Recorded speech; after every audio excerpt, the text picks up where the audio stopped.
TVU, Televisión de la Universidad de Concepción, presenta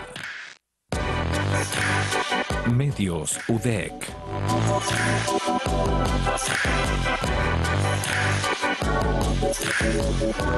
¿Qué tal? ¿Cómo están? Muy buenas noches, bienvenidos y bienvenidas al último programa de Medios UDEC de este mes de junio. Es el sexto ya de esta temporada año 2021, donde estamos analizando todas las temáticas que nos ha dejado esta semana. Y de inmediato vamos a saludar a mis compañeros y compañeras que van a estar en este primer bloque. Quiero partir por Alejandra Vera, periodista de la Radio Universidad de Concepción 95.1 FM. ¿Qué tal, Alejandra? ¿Cómo te va? Bienvenida. Muchas gracias, Galo. ¿Cómo estás? Un saludo grande, como siempre, el equipo de TVU. Mi primer Medios UDEC, así que muy contenta de estar con este tremendo panel. Bueno, muchas gracias, Alejandra. Va a ser todo un éxito este bloque. Vamos a estar conversando diversas temáticas y, como tú dices, muy bien acompañada por este panel de varones. Comienzo por Hugo Varela, director de prensa de TVU. ¿Qué tal, Hugo? ¿Cómo estás? Hola, Edgardo. ¿Cómo estás? Saludo a todos los integrantes del panel. Aquí estamos dispuestos para conversar esta jornada. Muchas gracias, Hugo. También el saludo para Silvanio Mariani, editor general de Diario Concepción. ¿Qué tal, Silvanio? Hola, ¿qué tal? Un gusto. Hola, Hugo, Francisco, Alejandra y todas las personas que nos acompañan por TVU. Aquí estamos para comentar una semana más de lo que fue y de lo que será noticia.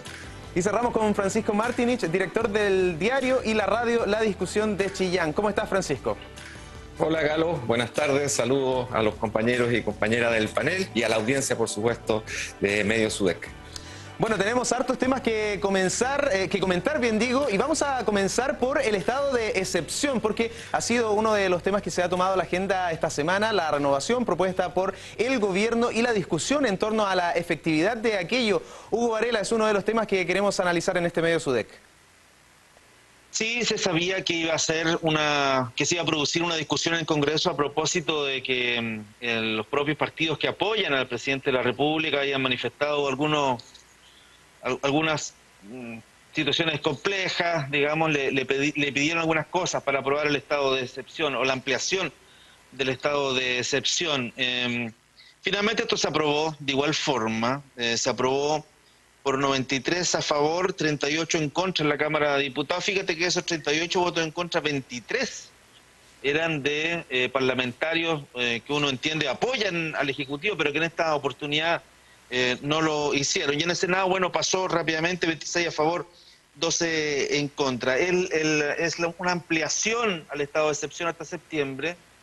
El estado de excepción es una herramienta por catástrofe que tiene el presidente de la República, que no está sujeta a control, por lo menos hasta que termine un año, digamos. Después de un año él tiene que pedir que al Congreso se le apruebe la ampliación de este estado de excepción. Y permite restringir, bueno, como lo dice, restringir algunas libertades que están consagradas en la Constitución, como la libertad de movimiento, de locomoción, digamos, la libertad de reunión, incluso la requisición, que se requisen algunos bienes, en el caso de que hubiese mercado negro u otras circunstancias particulares, cuestión que no ha sido necesario durante estos estados de excepción. El tema es si el decretar estado de excepción permiten o son funcionales para, en definitiva, hacer que las cifras de COVID-19 bajen, que esa es la catástrofe que estamos viviendo en la pandemia. Yo diría que el estado de excepción no es para eso, el estado de excepción es para que el presidente de la República tenga herramientas que le permitan a su vez controlar algunas medidas que se implementan en el marco de la pandemia, porque el estado de excepción permite, digamos, que las Fuerzas Armadas salgan de sus cuarteles y que la defensa o la seguridad nacional, que son labores habitualmente adoptadas por Carabineros, la adopten las Fuerzas Armadas, digamos. Entonces, no es que el solo hecho de que las Fuerzas Armadas salgan va a permitir que bajen las cifras, no, pues ellos hacen las fiscalizaciones, apoyando a la autoridad sanitaria, qué sé yo, un montón de cosas parecidas. Sí, el toque de queda, que es una herramienta que tiene el presidente de la República, uno podría pensar eventualmente, sí, a lo mejor eso ayuda a controlar un poquito la pandemia, pero pensando en las fiestas que se han realizado, yo tengo la sensación que si no hubiese toque de queda habrían habido mucho más fiestas, estamos claros con ese tema. El 2020 hubo 118 fiestas y este año van muchas más. Los primeros 3 meses ya teníamos 138 fiestas, hay 4.924 detenidos en casi 400 fiestas. Para eso sirve la Fuerza Armada en la calle, pero, insisto, no es para en sí mismo bajar las cifras de COVID. Eso tiene que ver con otras medidas que son más bien de índole sanitaria, como el tema de los PCR, como el tema de la búsqueda activa, como el tema de la vacunación, por ejemplo. Eso permite ir bajando la pandemia. El estado de excepción en sí mismo no lo es. Es solo para ayudar a controlar la pandemia, muchachos. ¿Y ha ayudado o no, Francisco Martinich? ¿Cuál es tu opinión respecto a lo que hemos vivido en todo este tiempo de pandemia y bueno, lo que se va a prolongar con este estado de excepción hasta septiembre? Bueno, yo creo que nunca es deseable que se restringen las libertades individuales, pero como estamos en un estado o en una emergencia sanitaria, creo que en una primera etapa fue importante, pero creo que también, tal como la pandemia genera fatiga en las personas, me parece que las medidas también adoptadas en las fases primarias de esta crisis también se van fatigando y van produciendo... se va produciendo un desgaste de las medidas propiamente tal.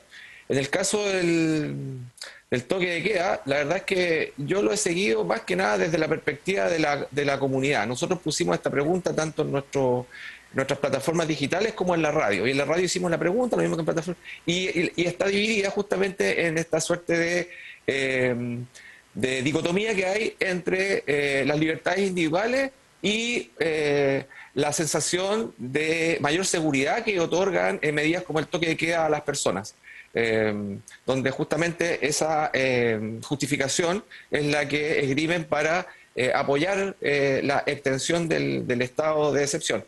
Bueno, yo creo que es bastante predecible, ¿no? Esto, que es justamente también lo que se dio en el debate en el Congreso. Libertades individuales versus mayor seguridad. Ahora, obviamente la ciudadanía lo que hace es una lectura de que con toque de queda se reduce la delincuencia, cosa que puede ser cierto, como no. Yo creo que eso, la verdad que hay que investigarlo más en profundidad. Yo creo que no está 100% comprobado de que haya habido una reducción de la delincuencia como consecuencia del toque de queda. Pero es la percepción que tiene la ciudadanía y creo que bueno, es válida y de alguna forma se traspasó también al debate que hubo en el Congreso. Claro, sí, si lo toman a uno en toque de queda, es apercibido por las Fuerzas Armadas, es citado al tribunal, pero no arriesga una pena de prisión. Hay multas también, ¿cierto?, que van entre los 300.000 y hasta los 10 millones de pesos, pero ahí, Alejandra, también está la sensación de que, como decía Hugo, se siguen haciendo fiestas a pesar de que estamos con esta medida excepcional.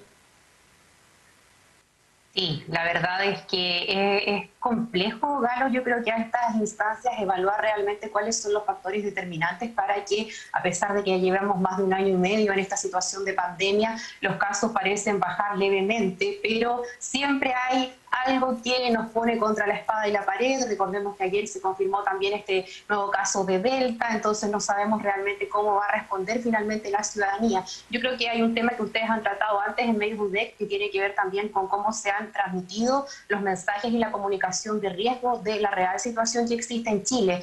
A mí me parece que es relevante en el marco de esta discusión que se dio en el Congreso, lo que señaló el ministro París, que efectivamente en Chile se están realizando más de 80.000 testeos diarios de COVID-19, pero yo creo que también hay que evaluar otras medidas, hay que estar muy pendientes de lo que va a ocurrir, por ejemplo, con estos cambios que se han anunciado al plan paso a paso, lo que va a pasar, como decía Francisco, también con los toques de queda, y evaluar, por ejemplo, realmente cuál es la efectividad de las cuarentenas, porque da la sensación de que ha disminuido mucho. Hace unos días en la radio hicimos un reportaje sobre el primer año de gestión del ministro París en el MinSal, y Paula de Orude, quien es la presidenta de la Sociedad Chilena de Salubridad, decía que efectivamente las cuarentenas han disminuido mucho su efectividad. Entonces hay que ver qué pasa también, yo creo, con medidas como esa. La próxima semana, Silvanio, para rematar este primer tema acá en Medios UDEC, la próxima semana deberíamos tener ya novedades concretas respecto a lo que señala Alejandra, las cuarentenas, las zonas geográficas, ¿cierto?, y algunas otras medidas para cambiar y mejorar el plan paso a paso. De eso se trata. Así es. Bueno, el gobierno está bastante presionado, por un lado, por las cifras, por la evolución, por la gestión de la pandemia misma. Por otro lado, está presionado por distintos gremios y organismos que han presentado propuestas, entre ellos el Colegio Médico. Por lo tanto, el gobierno tiene que dar una salida, digamos, más bien de reducción de los contagios y de control de la pandemia, más que gestión misma de la pandemia. Es decir, mantener las cosas bajo determinados niveles. Por lo tanto, vamos a tener novedades, eso es lo que se espera, de hecho se esperaba para esta semana, no sabemos a ciencia cierta qué tipo de novedades, comunas que podrían salir de cuarentena, por ejemplo, en la región del Biobío y Ñuble, pero hay incertidumbre y yo no me atrevería a hacer ningún vaticinio aquí respecto a eso, pero sí sabemos que vamos a tener novedades en la próxima semana respecto al paso a paso, porque, insisto, el gobierno tiene que hacerlo, está presionado. Entre otros motivos, porque es un año electoral, recordemos. Bueno, otra de las temas, ¿cierto? De las temáticas, perdón, que vamos a tener la próxima semana tiene relación con los convencionales constituyentes. Ya se están reuniendo autoconvocadamente, hay mucho trabajo que están comenzando a realizar. El 4 de julio es la fecha, ¿cierto?, para reunirlos a todos y a todas en Santiago. Francisco Martinich, tenemos novedades también respecto a este tema tan importante porque ya se va a comenzar a redactar la nueva constitución de nuestro país. Sí, justamente estaba viendo una noticia que apareció en EMOL hace muy poco, ¿no? Que daba cuenta de la reunión de 78 convencionales constituyentes vía telemática para ir analizando, ¿no? Lo que va a ser esa ceremonia de instalación. Esto después que el presidente Sebastián Piñera firmara el decreto que convoca la primera sesión de la Convención Constitucional, como bien tú dices, va a ser el domingo 4 de julio a las 10 de la mañana. Y no es, disculpa, no es al azar ese número, 78 de 155 es la mitad más uno. Exacto, o sea, bueno, la declaración, lo expresado, digamos, por quienes actuaron como voceros o fueron consultados, digamos, por el medio de comunicación, afirman esto, ¿no? Que fue para resolver los temas solamente asociados a la ceremonia, pero claro, lo más probable es que también discutan otras cosas que tienen que ver ya con quizás algunas responsabilidades que haya que vayan a adoptar algunos, ¿no es cierto?, en términos de la conducción de la convención. Hay que elegir una directiva, una presidencia, una vicepresidencia, pero también para discutir algunos elementos que han sido planteados por el Ejecutivo y que han generado bastante ruido en los convencionales y yo creo que en la ciudadanía en general. Por una parte, fue este planteamiento que hace, ¿no?, el Ejecutivo en el decreto que firma el presidente Piñera de imponer un juramento por parte de los 155 constituyentes para ser investidos.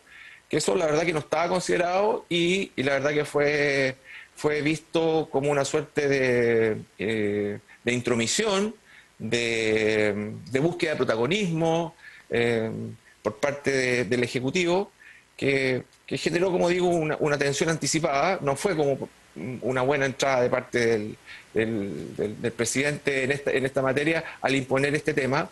Y hemos venido conociendo también otros aspectos que han generado preocupación, como fue justamente un par de licitaciones adjudicadas por la Secretaría General de la Presidencia. Una relativa a la seguridad, ¿no es cierto?, de la Convención Constitucional, que fue adjudicada a una empresa de nombre INCAR, son las siglas, ¿no?, que está dirigida por un ex miembro de la seguridad de Pinochet, de Augusto Pinochet. O sea, es bastante controversial eso, digamos, incluso yo creo que violenta bastante a muchos participantes, muchos y muchas participantes de la convención. Y el segundo tema tiene que ver con las licitaciones de la operación del circuito cerrado de televisión, donde se establecieron algunas normas que son en realidad discutibles también, como que tiene que ver con que los contenidos que se generen en el debate de la Convención Constituyente solamente van a ser emitidos, o sea, vamos a conocer nosotros, los periodistas y la opinión pública en general, aquellos que sean visados por la Secretaría General de la Presidencia, lo cual también es un contrasentido porque justamente lo que más se ha hablado es de que esta sea un ejercicio lo más cívico posible, lo más distante tanto del Congreso como del Poder Ejecutivo, y por otra parte también se ha abogado mucho por la transparencia y la participación. Entonces vemos que aquí hay dos medidas tomadas recientemente que que están generando, como digo, molestia, ruido, tensión, y creo que también refieren a lo mismo, que refieren a una suerte de búsqueda de protagonismo, de control, de figuración por parte del Ejecutivo en este proceso. Sí, 2 licitaciones adjudicadas, Hugo, disculpa, en la previa de la instalación de la convención todavía ni siquiera está operando y ya hay problemas. A mí me gustaría también llevar el tema al regionalismo, a sacar las reuniones de Santiago, a que quizá el presidente o la presidenta sean de uno de los distritos, ¿cierto?, que no tiene relación con la capital. Hay otras cosas también relevantes, además de la propia Constitución en sí. Sí, hubo una iniciativa en algún momento, me parece que por Félix González, el diputado, de que la Convención Constitucional sesionara aquí en el teatro ahí, en la Costanera. Entiendo cuestión que no cuajó, aunque como son los constituyentes los que van a tener que eventualmente normar su modo de acción, existe la posibilidad que, no sé, roten eventualmente o visiten la región del Biobío, visiten la región de Ñuble, ¿por qué no? Hacer un par de sesiones acá sería muy bueno. Pero el gobierno ya lo está normando en otras cosas. Lo que pasa es que ahí yo creo que el gobierno se equivoca, evidentemente. Bueno, a poco andar nos hemos dado cuenta que, claro, tiene que haber una ceremonia de inicio, pero tiene que haber una ceremonia de inicio, no sé, supongo que sí, tienen que jurar, pero ¿jurar ante qué? ¿Jurar ante la Constitución del 80? No pueden jurar ante la Constitución. ¿Jurar ante qué? Jurar, a lo mejor jurar ante una bandera o prometer, no lo sé. ¿Es necesario eso? No lo sé. Y yo veo... para terminar, para que los otros colegas hablen también, veo algunas señales complejas del Ejecutivo en relación a lo que ha dicho el colega Martinich, que es evidente. Ellos no pueden tomar esas decisiones, pero también veo señales complejas en algunos constituyentes. Se juntaron 78, efectivamente el 50% más uno, pero sabemos que los 2/3, y eso fue ya está súper claro, son los 2/3, ¿no? Entonces, aquí se juntaron el 50% más uno. Estas decisiones que están adoptando, porque entiendo que se reúnen mañana o no sé cuándo, de nuevo, los 78, esas decisiones, por el 50% más uno, los otros lo van a respetar. ¿Tienen la obligación de respetar esa decisión también? O sea, van a juntar los restantes también y van a tomar sus propias decisiones, porque si no, ahí estamos en un problema. Estamos en un problema muy, muy serio. Si empezamos con estas cosas media raras, Hay un tema ahí con el modo de actuar de los constituyentes que, si no se hace bien, digamos, podría complicar en demasía este asunto, creo, Carlos. Alejandra, ¿cuál es tu opinión respecto a toda esta problemática y al trabajo que se les viene también por delante? Recordemos que hay 9 meses para redactar esta nueva Constitución y luego vamos a esperar todos por ese plebiscito de cierre. Claro, 9 meses que eventualmente podrían extenderse en una prórroga de 3 meses más, o sea, en máximo un año tendrían esa difícil y significativa labor de redactar esta nueva Constitución. A mí me llama la atención las alianzas que se están generando entre estos 150 convencionales constituyentes y, por supuesto, que vamos a estar muy atentos también a los reglamentos que finalmente ellos mismos establezcan. Yo quería también hacer hincapié en que esta semana los 8 convencionales constituyentes que se consideran dentro de la comunidad LGBTIQ+, también se reunieron. Ellos emitieron comunicados apoyados por el MOVIL, diciendo que también tienen como objetivo erradicar estas estructuras patriarcales, promover la igualdad y la no discriminación. Así que yo creo que de aquí en adelante vamos a ir viendo cómo se van a ir alineando, no solamente en términos políticos, sino que también en sus distintas estructuras de pensamiento al interior de esta convención. Estaba revisando las reacciones a propósito de lo que nos exponía Francisco Martinich, Silvanio, y todos los constituyentes, bueno, tienen palabras para el gobierno, pero hay una de Malucha Pinto que llaman harto la atención. El gobierno no tiene límite, ni oído, ni sensibilidad, ni inteligencia política, carece de corazón, es lo que señala la constituyente del Distrito 13. Claro, hay una frase muy buena, muy sencilla, que dice, no hay caso. E não há caso, realmente o governo parece que não tem ouvidos. Um dado respeito a nós outros, região del Biobío. Hoje subimos com todas as críticas, argumentos, advertências que são hechos respeito a la cohabitação entre o governador regional, elegido por voto popular direto, que vai cohabitar em um edifício com el delegado presidencial designado por el presidente. Bueno, eso estaba una cierta incertidumbre, ¿cierto? De en qué piso va a estar, si el gestor provincial estará en la actual gobernación o no. hoy nos enteramos de un documento, un instructivo, que determina ordenar, organizar, preparar la oficina del gobernador Rodrigo Díaz en el segundo piso de la actual intendencia. Quienes conocen la intendencia saben que ahí está el core, ¿cierto? Una cafetería, algunos baños. Yo no sé a dónde estará la oficina del gobernador, que debe, la autoridad electa en forma democrática, en forma directa. Eso otra vez más muestra, al parecer, que el gobierno realmente no tiene oídos o no quiere oír.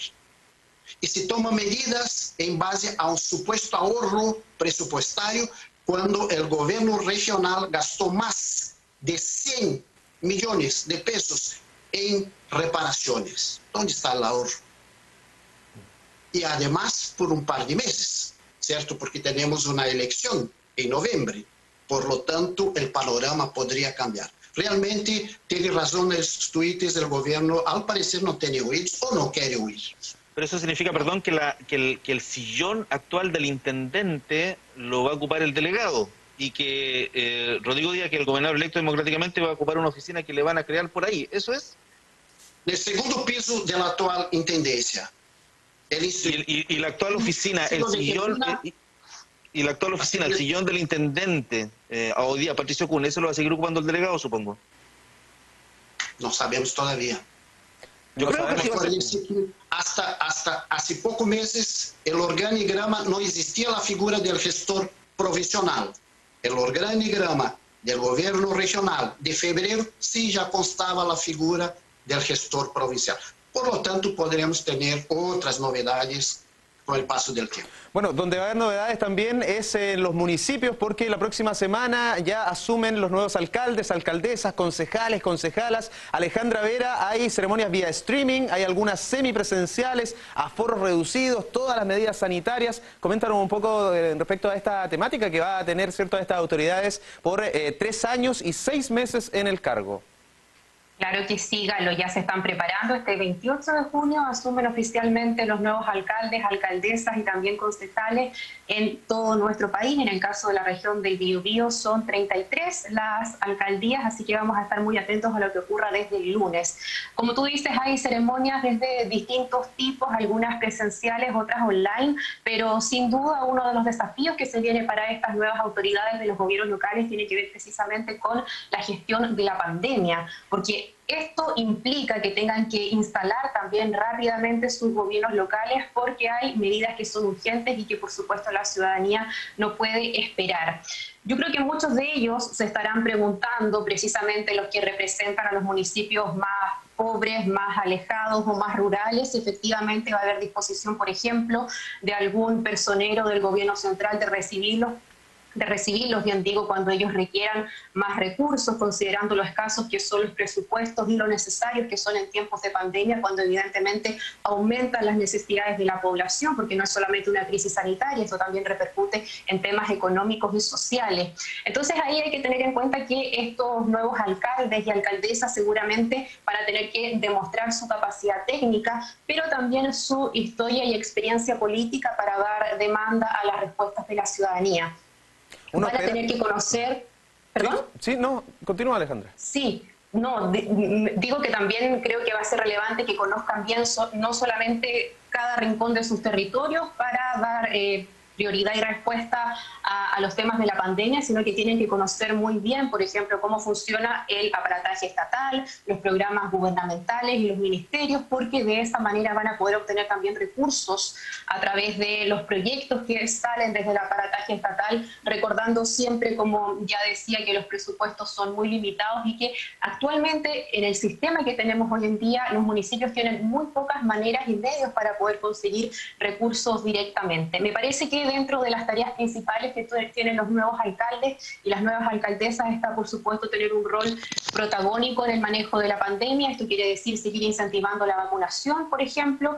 En abril de este año se publicó una encuesta de Criteria donde decía que los alcaldes y las alcaldesas con un 54% de aprobación son los mejores evaluados en el manejo de la pandemia, muy por sobre el gobierno, así que yo creo que tienen que aprovechar su capital político precisamente para incentivar la vacunación, promover también la reactivación económica con recursos que ya están comprometidos desde los gobiernos, y me parece, Galo, que otra tarea tiene que ver también con vincularse fuertemente con los gobernadores regionales, en nuestro caso con Rodrigo Díaz, porque también la descentralización va a ser muy importante para que estos territorios sigan creciendo en esta situación que es súper difícil. Debe ser muy complejo asumir un rol de estas características en pandemia, pero ellos fueron electos democráticamente, así que tienen que hacerlo lo mejor posible. Sí, es un trabajo bien arduo el que se viene por delante, tomando en cuenta que ellos son la primera conexión que hay con la ciudadanía, ¿cierto? En el trato diario, cotidiano, la resolución de los problemas. Nos quedan unos minutitos para solamente plantear cuáles fueron los temas que faltaron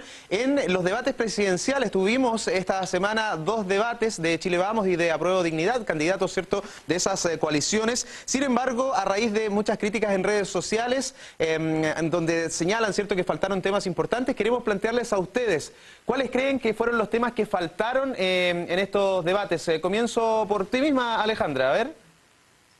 Sí, yo, bueno, primero quería decir que me parece que las grandes diferencias, por ejemplo, entre Boric y Jadwe en los debates tuvieron que ver con esto del 15 de noviembre y también con el 100% del retiro de los fondos. Creo que nos llama mucho la atención a estas alturas que los 4 precandidatos de la derecha de Chile Vamos intenten desligarse de la figura de Sebastián Piñera, a pesar de que estuvieron muy ligados a esos gabinetes. Yo creo que nosotros como medios de regiones siempre vamos a considerar que faltan temas vinculados a la descentralización, a pesar que en algunos de los debates se tocó levemente el tema de Araucanía, por ejemplo. ¿Hugo? Y creo que el tema de la descentralización, me hubiese encantado escuchar cosas relacionadas al tema de las regiones, pero más que esgrimir, yo estoy con la descentralización, que es como lo obvio, esperar, ¿no es cierto?, de un candidato. Yo estoy con la descentralización, pero por lo tanto durante mi gobierno va a haber ley de rentas regionales, por lo tanto durante mi gobierno los municipios van a hacer no sé qué cosa, van a tener realmente, no sé, plata, si eso es, que tengan plata los municipios para poder hacer la pega que se les ha encomendado. Y eso siento que faltó, muy centrado en el tema político, muy centrado en el tema de las rencillas, efectivamente, políticas. Siento que faltó más práctica, más cosas concretas a nivel de las regiones. Es lo que a nosotros más nos interesa, por lo demás. Sí, ¿qué pasó con el tema científico, el tema medioambiental? Francisco, ¿cuál es tu opinión respecto a las temáticas que no se abordaron en los debates? Bueno, coincido con los colegas en que las regiones estuvieron ausentes, no es novedad, la verdad, ausentes de los mensajes presidenciales, ausentes de los debates, ausentes de las políticas públicas. Dicen que somos llorones en regiones, pero la verdad es que la evidencia es tan pesada, es tan contundente respecto a la marginación, a esa cultura centralista, que uno no puede dejar de levantar la voz frente a esos hechos. Pero que también, como tú dices, efectivamente, la ciencia, la tecnología, el rol de la educación superior y el medio ambiente, en uno de los años más secos de la historia del país, y después también de conocer distintos estudios respecto del impacto del cambio climático en nuestro territorio nacional, y también encuestas de opinión pública acerca de la preocupación que existe en la ciudadanía por este tema. La verdad que me parece muy poco afortunado que también haya habido una omisión, digamos, en la pauta, en la conversación, en el foro que hubo tanto con los candidatos de la derecha como con los de la izquierda. Habría sido bonito, perdón, preguntas de regiones, habría sido entretenido, pero bueno. Tenemos que hacer nuestro debate, el debate de las regiones. Cerramos con Silvanio Mariani, tu opinión respecto a lo que estamos conversando, Silvanio. Bueno, si tú preguntas qué faltó al debate, faltó precisamente debate, porque no hubo un desfile de ideas, ¿cierto? No hubo divergencia, salvo alguna cosa entre el matrimonio igualitario, el debate de Chile Vamos, mas bem foi um desfile de ideias e que obviamente tem um objetivo que é fazer um saludo à agenda política de cada candidato, pré-candidato, apostando na primária que vem. Não é uma confrontação de programas de um possível governo, mas bem, é uma primária, por lo tanto, estuve restringida a isso. E obviamente que faltaram perguntas, lo dijo muito bem Hugo Varela, faltaram perguntas relacionadas, por exemplo, com las regiones. Los candidatos son santiagocéntricos, ya lo sabemos, y por tanto los entrevistadores y moderadores tampoco enviaron señales en ese sentido. De hecho, el formato del debate a veces condiciona la visión que se tiene de un candidato. Por ejemplo, preguntar a un candidato alguna cosa técnica sobre la COVID-19 o sobre una vacuna, y si él ahí le va muy bien, sale bien parado como un experto del tema. A la vez, si tú preguntas a un candidato, ¿qué te parece Venezuela? Como fue hecho con un candidato, condiciona, restringe el marco de la conversación. Por lo tanto, faltó debate y faltó quizás periodistas que fueron un poquito más puntudos, pensando que Chile no es solo Santiago. Bueno, ya estamos ojo con la votación, ojo con la votación en las primarias. No, yo creo que puede ser menor incluso que la segunda vuelta de gobernadores. Ojo con eso. Muy bien, Sí. ya estamos pensando, se nos acabó el tiempo, muchachos, estamos pensando en un debate regionalista para poder integrar todo lo que ustedes señalan. Vamos a despedirnos de todos. Francisco Martinich, Alejandra Vera, Hugo Varela, Gracias. Silvano Mariani, muchas gracias por habernos acompañado. No tocamos la temática de la variante Delta porque tenemos un bloque exclusivo para aquello. Nos separamos brevemente y a la vuelta estaremos con Ana María Moraga. Ella es epidemióloga, jefa de carrera de medicina de la Universidad de Concepción y también integrante de la mesa iCovid Chile, para hablar de la arista sanitaria, de la pandemia que estamos viviendo y de las variantes que hay en Chile, por supuesto, donde está la variante Delta. Vamos a la pausa y ya volvemos. Medios UDEC.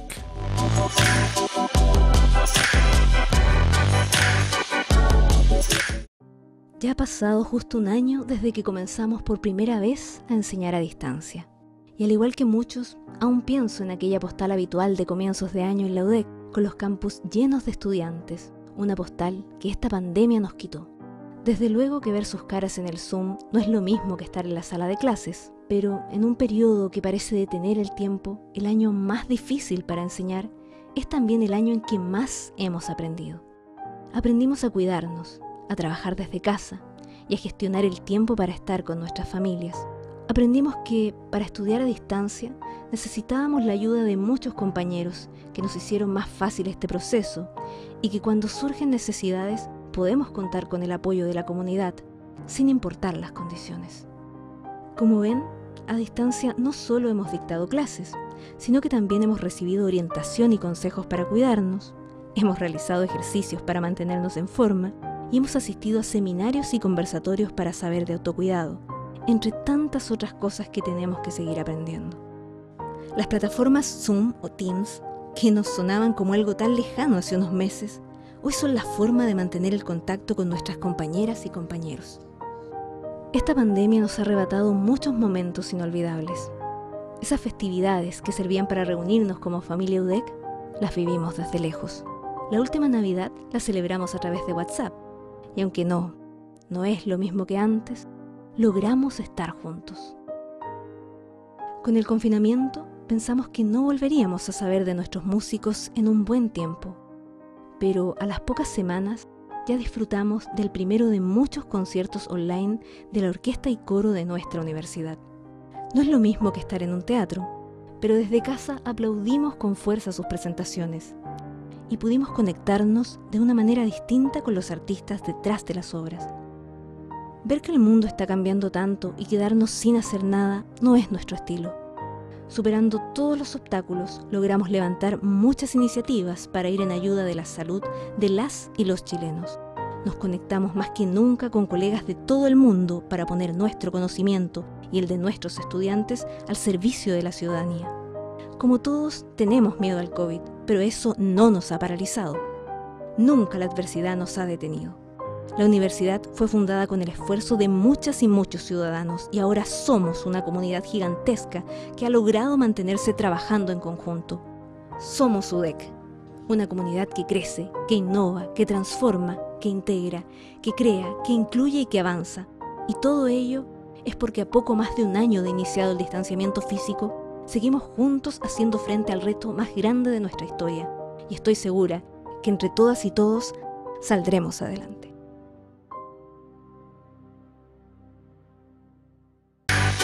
Medios UDEC.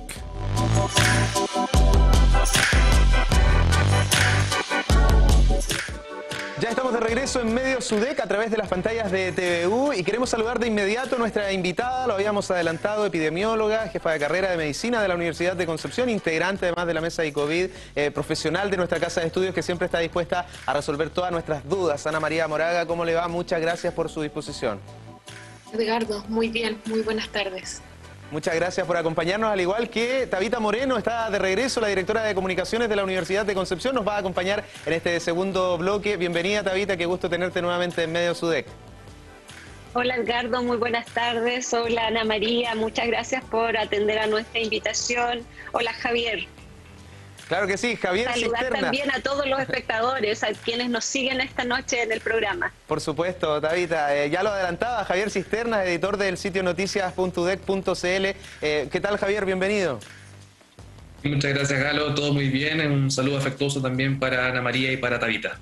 Bueno, comencemos con la entrevista vinculada principalmente al aspecto sanitario para aprovechar, ¿cierto?, los conocimientos, la disposición, todo lo que tiene para comentarnos Ana María. Comenzamos contigo, Tabita, y la primera pregunta. Sí, perfecto. Antes de salir en pantalla conversábamos con la doctora Ana María Moraga sobre justamente las variantes que existen a nivel nacional y a nivel mundial en relación con el COVID. Y yo quería consultarle específicamente en ese sentido hoy porque existe confusión. Hoy en general en la población hay cierta confusión porque las cifras de contagio aparentemente bajan, aunque hoy en Concepción o en Biobío, en la región del Biobío, superamos los 500 casos de contagios pese a que habían estado bajando en los días previos. Adicional a eso, las muertes no bajan de los 100 fallecimientos diarios a nivel nacional. De hecho, en la última semana el promedio fue de 115 fallecimientos diarios. Entonces, las personas están muy agotadas en general. El Colegio Médico da señales de la necesidad de un mayor cuidado y justamente hoy decía, a propósito de la nueva variante que ya se confirmó esta semana en Chile, la variante Delta, el Colegio Médico dice, tenemos una oportunidad para cambiar la estrategia. ¿Qué piensa usted? ¿Qué debe hacer la población en este contexto? Bueno, amplia la pregunta, Tabita, pero también eso lo agradezco porque me da la oportunidad de comentar muchos temas. Lo primero, yo creo que todos nosotros, que somos la población, lo primero que tenemos que hacer es no sacarnos la mascarilla. Yo creo que hay algunas indicaciones que son súper importantes y yo creo que las 3 recomendaciones más importantes, que es algo que todos tenemos que hacer y tenemos que ayudar a que otros lo hagan también, ¿cierto?, es primero seguir usando la mascarilla y seguir usando una mascarilla de manera correcta, ¿eh? Esto no es la mascarilla acá abajo. Yo he tenido que moverme y he visto en la vía pública a personas sin mascarilla. Incluso les puedo contar que el día que fui a votar, yo iba en mi auto sola, me bajé del auto, caminé por la cuadra, iba entrando al lugar de votación, iba sin mascarilla. Y nadie me dijo nada. Y de repente me di cuenta, me la puse, pero me llamó la atención que nadie, de las personas que estaban al lado mío, nadie me dijo nada. Yo creo que es un acto de generosidad recomendar, señora, señor, joven, recuerde la mascarilla. Primero la mascarilla. Segundo, la ventilación. La ventilación es uno de los elementos más importantes, no tenemos que olvidar de seguir tratando de estar en lugares adecuadamente ventilados. Y lo tercero es la vacuna. Nos tenemos que proteger con la vacuna porque la vacuna sí es efectiva para el virus que está circulando hoy en nuestro país. En relación a la confusión con las variantes, yo creo que es interesante comentar que el virus que se inicia en China, ese virus que se dio a conocer a fines del año 2019 ya, es distinto en algunas características al que llega a Europa y al que se distribuye por Europa y luego llega a América y a nuestro país. Porque es normal que en la medida que aumenta la transmisión se produzcan cambios en el virus y a esos cambios se le llaman variantes, ¿sí? Entonces, ya el virus que llega a Chile y que llega probablemente en febrero del 2020, ya es un virus distinto y con variaciones respecto al que se origina en Wuhan. Entonces, no es como raro raro que hayan variantes. De hecho, la vacuna influenza todos los años cambia porque tiene nuevas cepas y depende de las que estén circulando cada año. Entonces es normal y se sabe que hay algunos virus que hacen mutaciones muy frecuentemente, y este es uno que sí las hace porque además está muy ampliamente distribuido. Entonces hay muchas posibilidades de que este virus mute. Y hasta hace algunas semanas la Organización Mundial de la Salud identificaba, de las muchas mutaciones que hay, 2 que son de preocupación, ¿cierto? Esas 2 ya están en nuestro país, claro, como no, si nosotros tenemos las fronteras medianamente abiertas, por lo tanto todo lo que esté fuera de Chile en algún minuto, antes o después, va a llegar, ¿cierto? Hay cierta vigilancia desde el Instituto de Salud Pública de cómo se están moviendo estas variantes en nuestra población, en distintas regiones, según edad, por ejemplo, de la población, sabemos. Sin embargo, esa vigilancia no es suficiente y prontamente va a mejorar. Esto quiere decir, van a aumentar las muestras que se van a analizar. Y especialmente también en esta tercera variante que se identifica como variante de preocupación. ¿Sí? Hay otras variantes que existen pero que no revelan gran preocupación. ¿Por qué? Porque no se ha identificado que sean más transmisibles o que aumenten la severidad de los casos o que aumenten el riesgo de morir. ¿Sí? Pero estas 3 variantes que ya sabemos que son de preocupación están en Chile y sí tienen estas características. Doctora, le quería consultar precisamente a propósito de lo que hemos conocido como la variante Delta, que es lo que genera preocupación. La pregunta pasa por 2 cuestiones que son elementales, ¿no? ¿Cuáles son las características? Y, en un segundo lugar, teniendo en cuenta las condiciones actuales de nuestro país, que no baja el nivel de movilidad de las distintas ciudades, el nivel de ocupación de camas críticas, una situación que se ha venido manteniendo en los últimos meses. Si la variante Delta se empieza a reproducir o penetra con fuerza en nuestro país en estas circunstancias, ¿a qué nos exponemos efectivamente? A ver, como muy bien Tabita decía algunos minutos atrás, la situación de ocupación de camas UCI sigue siendo crítica. Es a nivel nacional un 95%. No ha disminuido todo lo que necesitamos que disminuya pensando que estamos iniciando el invierno. Y ya hay otros virus circulantes. Eso no ocurría el año pasado. Esto es súper importante. El año pasado como que solo teníamos coronavirus. Ahora ya hay otros virus circulantes. Entonces, ojo, ¿sí? Por otro lado, aunque es cierto que la carga de enfermedad, esto quiere decir los nuevos casos que se presentan semana a semana, han tenido una disminución en las últimas semanas, nos enfrentamos ahora a esta nueva variante que ha ingresado, al menos se detectó, ¿cierto?, el día de hoy. No sabemos si hay otras personas que hubiesen ingresado con esta variante antes, ¿cierto? No, lo desconocemos. Lo que sí se sabe de esta variante es que aumenta la transmisión. Pero miren, esta variante u otras variantes que puedan aparecer, si nosotros nos mantenemos con estas medidas que yo inicialmente comentaba, usando la mascarilla, mascarillas adecuadas y de buena manera, y estando en lugares ventilados, tratando de disminuir en lo posible la movilidad y estando vacunados, esto no debiera causar estragos. De lo contrario, la situación se ve compleja porque un 5% de delta de camas UCI es complejo considerando que tenemos personas que tienen otras patologías. Siguen ocurriendo infartos agudos del miocardio, accidentes cerebrovasculares, accidentes de tránsito, cirugías mayores que no se pueden retrasar. Entonces, es complejo. Los colegios, si se abren, eso aumenta la movilidad de la población. Es innegable. Entonces, yo creo que ahora más que nunca, o siempre, ¿cierto?, tenemos que mantener estas medidas. Insisto, quien está vacunado y usa la mascarilla adecuadamente, el tema de las manos también, y trata de disminuirla, no ir a tomar oncecita con los amigos si no es estrictamente necesario. Yo creo que hay cosas que podemos dejar de hacer, ¿sí? Doctora, usted mencionaba justamente en su respuesta recién la importancia de la vacunación. Y en ese sentido me gustaría consultarle por la eficacia de las vacunas frente a estas nuevas variantes, frente a variantes como la recientemente confirmada en Chile, Delta, y otras variantes que son de riesgo o que son de temer, como lo mencionaba hace unos minutos.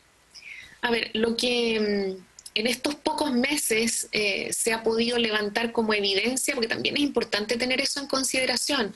Todo esto lleva muy pocos meses de investigación y de evidencia, pero lo que hasta ahora se sabe es que las dos variantes que ya estaban, estas variantes de preocupación, que ya estaban acá, no se ha demostrado que las vacunas que estamos usando en Chile sean menos efectivas a esas variantes.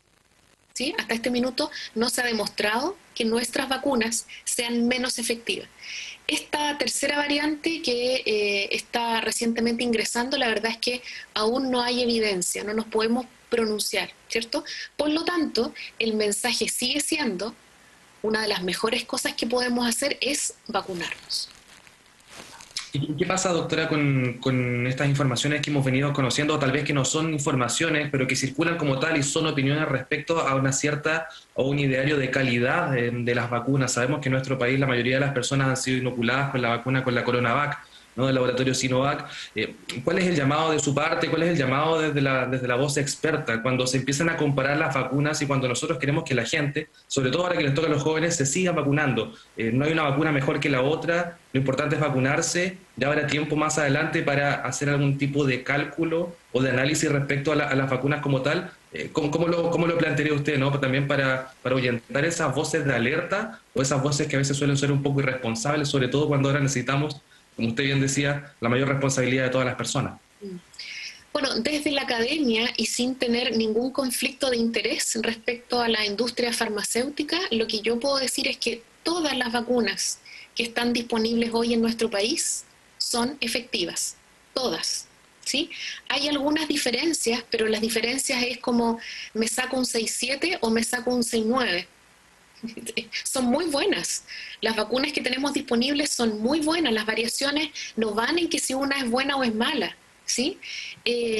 Quizás la diferencia más importante tiene que ver en cuanto a la disminución del riesgo de infectarme. Quizás en esa disminución de riesgo nosotros podemos observar diferencias entre Sinovac y Pfizer, por ejemplo. Pero la disminución de los riesgos más importantes son el riesgo de llegar a hospitalizarme y el riesgo de fallecer por esta enfermedad.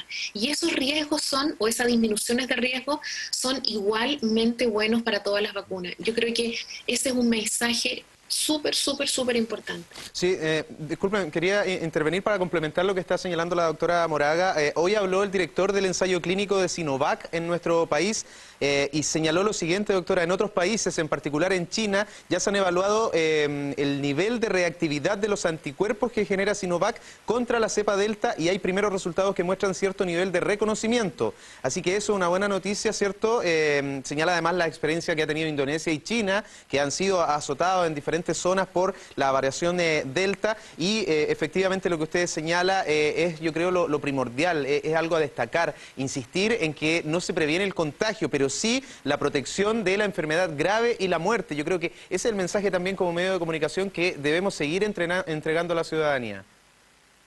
Así es una buena noticia y creo que vamos a tener que estar muy atentos en cómo se desarrolla esta relación entre las vacunas existentes en nuestro país y esta nueva variante. Información que va a estar desarrollándose, ¿no?, en las próximas semanas. Doctora, hace unos días conocíamos la propuesta del Colegio Médico en relación a los cuidados o las estrategias que se pudieran seguir para enfrentar la pandemia en Chile. Y ayer conocíamos también la aprobación del Parlamento en relación con la continuidad del estado de excepción en Chile. El estado de excepción más largo que hemos tenido en nuestro país, que ya supera los 500 días en estado con toque de queda, por ejemplo. Y en ese sentido yo quería consultarle qué cambios considera que deberían implementarse en el plan paso a paso, o si estamos bien como estamos, o quizás sí deberían implementarse o se podrían considerar algunos cambios, y en qué sentido deberían ir esos cambios si es que se debieran considerar. Bueno, históricamente, claro, estamos en el estado de excepción más largo que ha tenido la historia de nuestro país, pero también estamos en una situación sanitaria nunca antes visto en la historia del mundo, aunque la epidemia de peste negra que azotó por los años 1300 a la humanidad fue algo proporcionalmente mucho más grave que lo que estamos viviendo ahora, pero eran otros tiempos. No existían medios de comunicación, tecnologías, eran otros tiempos, pero en la época moderna, podemos decir así, creo que este es el fenómeno sanitario más grave que hemos vivido, por lo tanto se toman medidas proporcionalmente así de grandes también. Así es que si la prolongación del estado de excepción nos permite tomar medidas que vayan hacia la protección de la salud y la vida de la población, a mí me parece bien. Todo lo que apunte hacia ese lado, a mí me parece bien. Ahora, yo creo que en relación al plan paso a paso, sin duda que es un plan mejorable, todo siempre es mejorable, y también el plan paso a paso, creo que hay muchos elementos de ese plan que ojalá podamos mejorar prontamente. Sin embargo, yo quiero hacer énfasis en que mi opinión es que lo más importante a mejorar en la región del Biobío y en nuestro país es la trazabilidad. Logrando una buena trazabilidad con o sin cuarentenas, logrando una buena trazabilidad con o sin estado de excepción, con o sin toque de queda, una trazabilidad estricta, real, entendiendo, y si quieren podemos explayarnos en qué es lo que es trazabilidad. Eso es el pilar fundamental del control de una situación de brote epidémico, ya sea epidemia o pandemia. Por lo tanto, yo creo que cualquier cambio debiera ir hacia poder mejorar la trazabilidad, ya sea, y veíamos lo que nos anunciaba hoy el Ministerio de Salud, tratar de hacer una muy buena trazabilidad en estos, ¿cierto?, en los casos de la nueva variante que está llegando a nuestro país, pero esos esfuerzos debieran ser en relación a todos los nuevos casos. Ahora, en la medida que vamos teniendo más casos, se va haciendo más compleja una buena trazabilidad, porque implica movilizar muchos más recursos.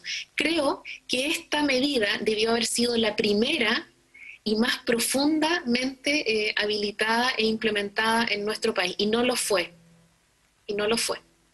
Doctora, usted plantea una serie de urgencias, ¿no? Cuestiones que tenemos que implementar ya justamente con un sentido de la hora, porque la penetración de nuevas variantes y la situación de ocupación de camas críticas y de movilidad sigue siendo la misma y, por cierto, no la ideal para poder enfrentar esta emergencia. ¿Qué es lo que está faltando entonces, doctora, para que esos cambios se ejecuten con la rapidez que todos esperamos? Una decisión de parte del Ejecutivo, mayor destinación de recursos, autonomía de las decisiones regionales, un acuerdo entre el Colegio Médico y el Ministerio de Salud, que al parecer o está más cerca o está más lejos, depende de lo que son las cuñas de la jornada. ¿Qué está faltando para que no sigamos viviendo el día de la marmota y no sigamos viendo cómo pasan las cosas en Europa y un par de semanas después nos pegan en Chile y parece que nunca hicimos lo que hubo que hacer?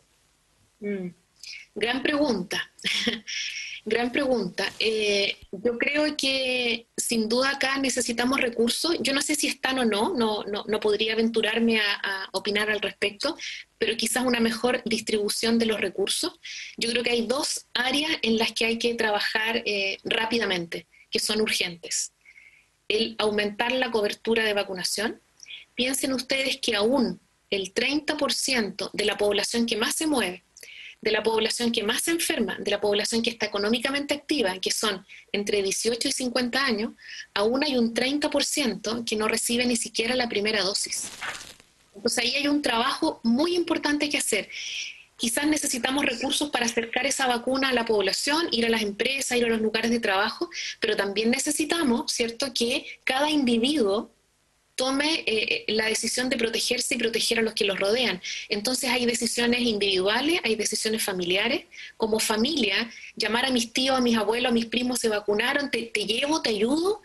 ¿En qué puedo colaborar para que mi familia se vacune? Por otro lado, los empresarios, preocuparse de si sus empleados están vacunados o no, acercarles la vacuna, ¿cierto?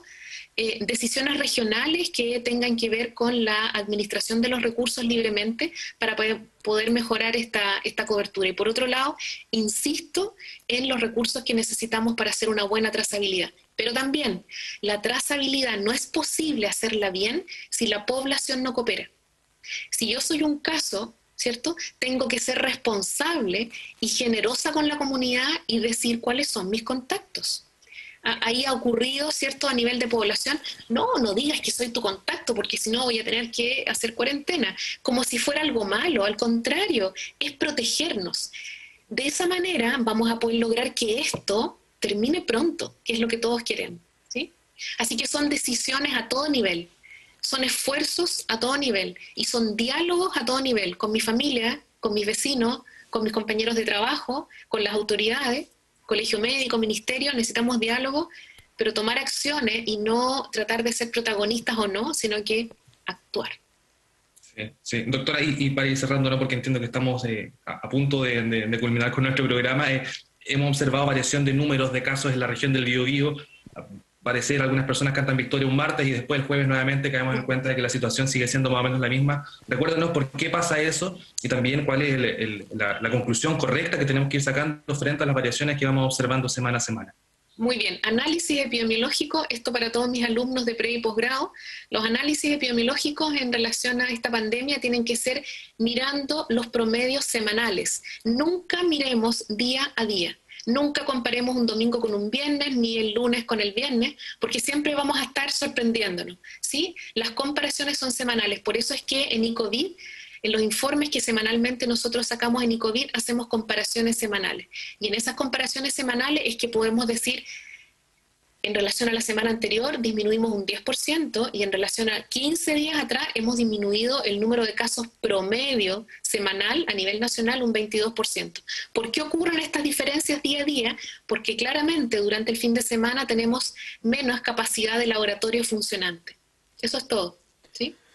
Muy bien, se nos acabó el tiempo lamentablemente, tampoco alcanzamos a comentar la polémica entre el gobierno y el municipio de San Javier. El gobierno ha emitido un comunicado durante esta tarde desmintiendo la conferencia de prensa del alcalde de San Javier en la mañana con respecto a esta mujer, ¿cierto? En donde, bueno, hay varias temáticas y varias interrogantes de qué es lo que pasó primero con su aislamiento, con su PCR, con también sus distintos movimientos y con esa cepa que probablemente, ¿cierto?, ya se esté diseminando por nuestro país. Le quiero agradecer a Ana María Moraga, epidemióloga, especialista de nuestra universidad, siempre por su buena disposición. Ana María, muchas gracias por haber conversado con nosotros en Medios UDEC.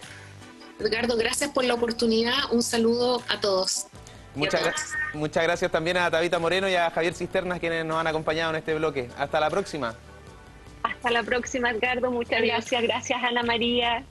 Muchas gracias. Y así estamos cerrando Medios UDEC. Muchísimas gracias a ustedes por habernos acompañado. Recuerden que este programa además se emite en la Radio Universidad de Concepción y en la radio La Discusión y queda también en tvu.cl y en todas nuestras plataformas. Sigan cuidándose. Muchas gracias. Que estén muy bien. TVU, Televisión de la Universidad de Concepción, presentó Medios UDEC.